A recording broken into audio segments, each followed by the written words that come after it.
नमस्कार मित्रों, प्रेरणादायक कहानियों, मोटिवेशनल स्टोरी के इस सत्र में एक बार पुनः आप सभी का हार्दिक स्वागत है, अभिनंदन है।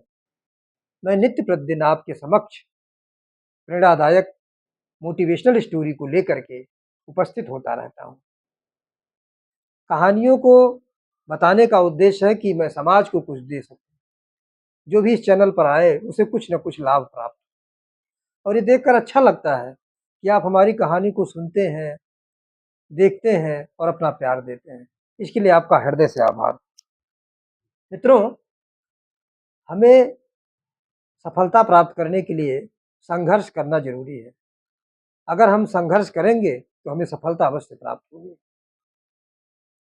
संघर्ष में कभी कमी नहीं होना चाहिए। व्यक्ति को हमेशा प्रयत्नशील रहना चाहिए। लक्ष्य कितना भी बड़ा हो, लेकिन वो संघर्ष से छोटा होगा। हमारा संघर्ष उसे छोटा कर देगा। जब हम समाज में संघर्ष करते हैं ना, तो कुछ लोगों को जलन भी होती है। जैसे हमारे आस-पड़ोस के लोग होते हैं, वो सोचते हैं कि फला व्यक्ति कैसे आगे बढ़ गया, उसे हमें डिमोटिवेट करना चाहिए, उसे हमें पीछे करना चाहिए। तो उनके दिमाग में शरारत चलती रहती है कि कुछ ऐसा करो कि इसका जो है रास्ता ही काट दो, ये जो आगे बढ़ रहा है इसका पैर काट दो, ये पीछे गिर जाए, ज़मीन पर गिर जाए। ऐसे भाव वाले लोग भी हैं। मित्रों, आज की कहानी बड़ी रोचक है, इसी पर आधारित है। एक गाँव रतनपुर था। उसका नाम गाँव का नाम था रतनपुर। अ, रतनपुर गाँव बड़ा सुंदर था, सीधा-साधा गाँव था, बड़ी हरियाली थी उस गाँव में। जो है किसान मतलब ग्रामीण परिवेश था वो, एकदम शुद्ध ग्रामीण था वो। उस गाँव में जो है एक बिरजू नाम का किसान रहता था। बिरजू बड़ा मेहनती था, बड़ा ईमानदार था। रोज़ सुबह चला जाता और हल जोतता, शाम को लौटता। ईमानदारी और निष्ठा उसमें बड़ी कूट-कूट कर भरी हुई थी और उससे उसने थोड़ी बहुत सफलता भी वो प्राप्त की थी। लेकिन हाँ, उतनी सफलता नहीं प्राप्त कर पाया था, गरीबी तो थी ही। एक दिन वह शाम को हल चला करके सुबह निकला, शाम को अपना खेत अपना जो है काम समाप्त करके जो है वो घर गया। सुबह हुई, अपनी पत्नी से कहा, भाग्यवान जल्दी से भोजन बना दो, मुझे आज जल्दी निकलना है और काम जल्दी समाप्त करके जमींदार के यहाँ जाना है। जमींदार जी ने बुलाया है। पत्नी कहती है, जमींदार को क्या काम लग गया आपसे? उन्होंने क्यों बुलाया है? वो कहता है कि होगा कुछ काम, अब वहाँ जाने पर ही पता लगेगा। जमींदार रोज की तरह अपने खेत में जाता है और काम जल्दी समाप्त करके वह जमींदार के घर जाता है। जमींदार के घर पहुँचता है। जमींदार कहता, आओ बिरजू, क्या हाल चाल है? बिरजू कहता, मालिक सब ठीक है, बस यही खेती में लगा हुआ हूँ, सोच रहा हूँ अच्छी फसल हो जाए तो अपने बेटे को शहर पढ़ने के लिए भेज दूँ। जमींदार कहता है, ये तो बड़ी अच्छी बात है और तुम मेहनती भी हो, ईमानदार हो और अच्छी सोच रख रहे हो। मैंने तुम्हें बुलाया इसलिए था कि मेरी कुछ धान और गेहूँ की बोरियाँ हैं, उसे शहर पहुँचाना था। अगर तुम अपनी बैलगाड़ी से शहर पहुँचा देते तो बड़ा अच्छा था। कहता, ठीक है मालिक। जमींदार कहता, अगर तुम पहुँचा दोगे तो मैं तुम्हें 5 बीघा ज़मीन जो है दूँगा, जिससे तुम खेती करना, मुझे कुछ नहीं चाहिए। मैं तुम्हारी ईमानदारी पे बहुत प्रसन्न हूँ। तुम खेती करो प्रेम से, कोई दिक्कत नहीं। कहता, ठीक है मालिक, आपने तो बहुत अच्छा सोच है आपकी। आपने बहुत अच्छा विचार मेरे प्रति रखा और बहुत अच्छी बात है। मैं बहुत प्रसन्न हूँ मालिक। जमींदार बिरजू जो है वहाँ से अपने घर के लिए निकलता है। घर जाता है, अपनी पत्नी से सारी बात बताता है कि जमींदार साहब ने कहा है कि जो है अपनी उनकी जो बोरियाँ हैं, उनको जो है शहर पहुँचाना है और ये भी कहा है कि मैं तुम्हें 5 बीघा ज़मीन दूँगा खेती करने के लिए, उसमें से कुछ नहीं चाहिए मुझे। पत्नी बड़ी प्रसन्न होती, कहती है, ये तो बड़ी अच्छी बात है। जमींदार साहब ने तो बहुत अच्छा काम किया है। अब हमारे दिन भी सुधर जाएँगे, हमारा बेटा भी बाहर जा सकेगा पढ़ने के लिए। कुछ दिन बाद ज़मींदार आता है, उससे कहता है कि तुम खेती करो, मैंने तुम्हें 5 बीघा ज़मीन दे दिया है, उसपे खेती करो। वो खेती शुरू कर देता है, फसल धीरे-धीरे फसल आगे बढ़ने लगती है, बड़ी होने लगती है। अब उसकी फसल तो भाई धीरे-धीरे अच्छी होने लगी, तो उसकी फसल को देख कर के पड़ोस का जो सुखीलाल था, उसको जलन होने लगी। उसकी पत्नी ने कहा कि स्वामी देखिए बिरजू की फसल कितनी अच्छी हो रही है और अब तो ज़मींदार ने उसे 5 बीघा ज़मीन भी दे दिया है, अब उसका तो क्या पूछना है। उसके पास पहले भी ज़मीन थी, खेती कर रहा था, अच्छा था, अब तो और अच्छा हो गया और उसके दिन बहुत सुधर जाएँगे, वो तो आगे बढ़ जाएगा। उसकी पत्नी कहती है हमें उसको आगे बढ़ने से रोकना होगा, बहुत आगे बढ़ जाएगा तो अच्छा नहीं होगा, कुछ हमें करना चाहिए। तो सुखीलाल कहता क्या कर सकते हैं, हम कुछ कर भी तो नहीं सकते हैं। उसकी पत्नी कहती है ठीक है अभी प्रतीक्षा किया जाए, उसकी फसल बड़ी हो जाए, पक जाए, तभी हम कुछ कर सकते हैं। धीरे-धीरे उसकी फसल बड़ी होने लगी, फसल अच्छी हुई, बड़ी हो गई, पकने के लिए स्थिति में हो गई। तो पत्नी ने कहा सुखीलाल जो पड़ोसी था, बिरजू का जो पड़ोसी था, जो उससे जलन रखता था, सुखीलाल की पत्नी ने कहा फसल बिरजू की बड़ी हो गई है, अब हमें एक काम करना है, उसके खेत में जो है कुछ जानवरों को छोड़ देना है, ताकि जानवर उसकी फसल को चर लें और जब जानवर वहाँ से चर के चले जाएँ, तो वहाँ दवाई डाल देना है कुछ, जिससे सारी फसल बेकार हो जाए।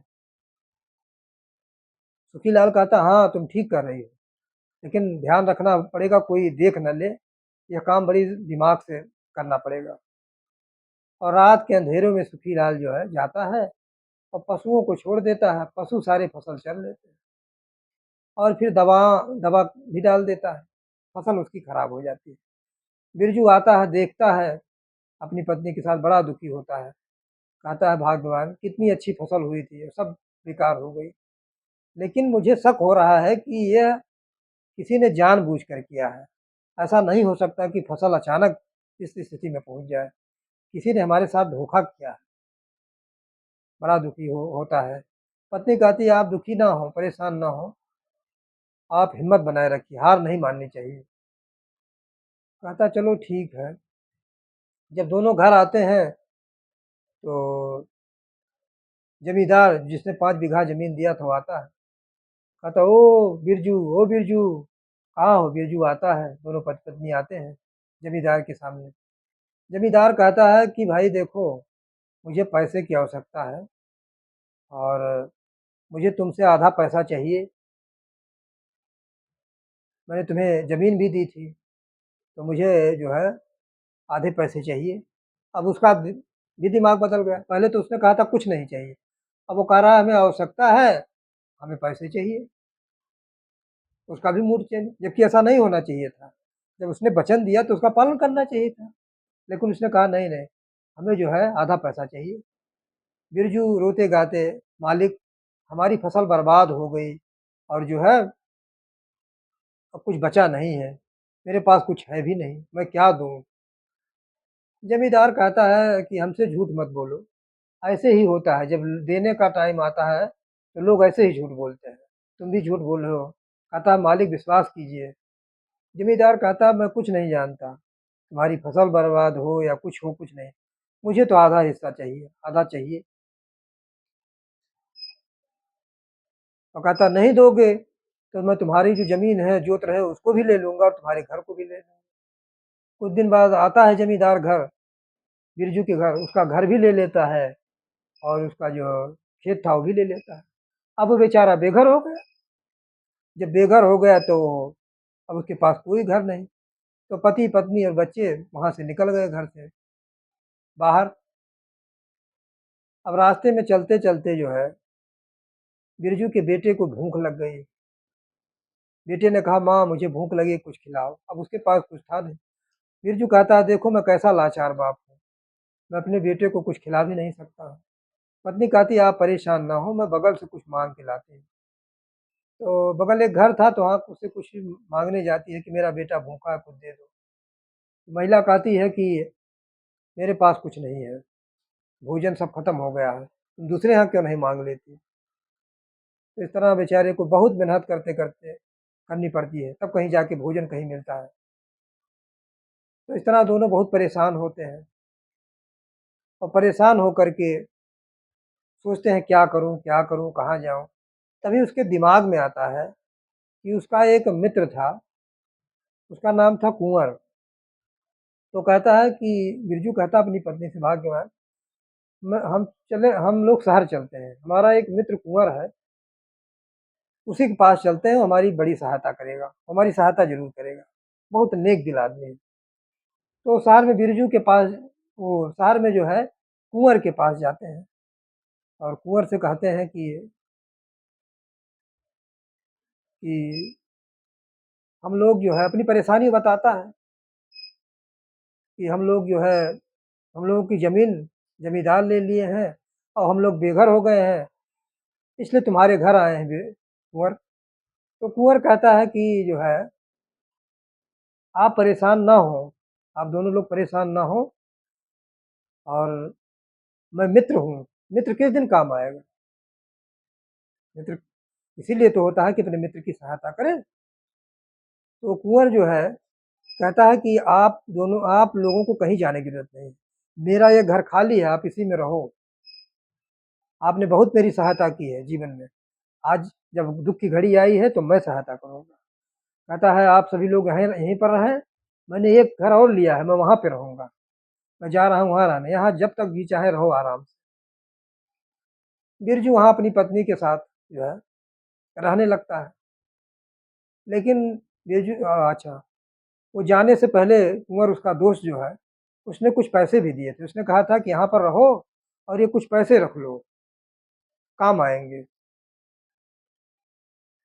अब बिरजू अब मकान में रहने लगा। अपनी पत्नी से कहता है कि जो है सब कुछ तो हो गया, घर भी मिल गया, लेकिन अब कोई काम-धाम तो है नहीं।